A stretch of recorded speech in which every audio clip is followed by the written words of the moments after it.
Hello folks, Farmer Ed here at Bursberry Patch. I'm just going to drop a quick video here today on spring trimming of raspberry plants. So we'll get right to it.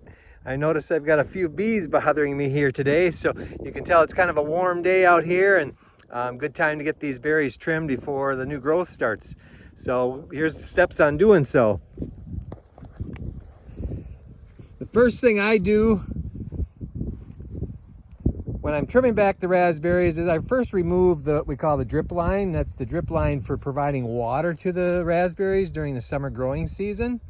Next thing we'll do is we'll get in here and you can see the tools that we might use. I tend to use a chainsaw. It's a little quicker, easier on the body to get down there and trim the bushes back.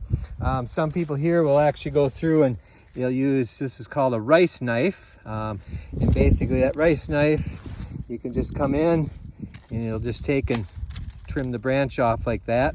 Like I said, for me, the chainsaw seems to take a little less time and make better progress. Once all those brambles are cut off, then we pile them off here. You can see the previous row that we did. Those brambles are piled and then they'll be hauled off into the woods. You want to get them as far away from your current raspberry patch as you possibly can. Some people will actually burn them as well. I'm not going to recommend one or the other, burning or just leaving them lay, but I want to get them away from there because they could harbor insects, diseases, and other things that might be detrimental to the regrowth of this patch throughout the spring. So, and then when you're finished, I go and put the drip line back in.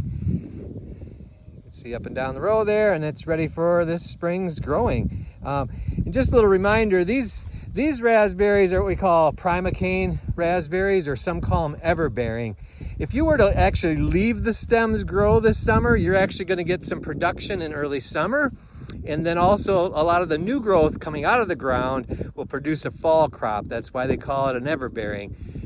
But we typically get a better crop if we cut these stems down so there is no summer production, and then all the new growth has lots of growth potential with using a lot of the nutrients, water, and fertilizers for production starting in the fall of the season. So we condense our season down to the fall because it's a little easier to manage our production and manage the bed of the raspberries so they're more productive at that time. And actually I think we get a better crop that way. So, but you can, if you're gonna have a home garden where you just want a few raspberries at different times of the year, sometimes it's best just to leave some of the stems there.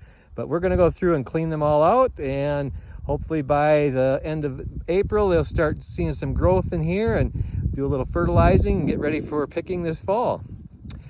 With that said, please continue to eat healthy because you are what you eat, and Farmer Ed is out.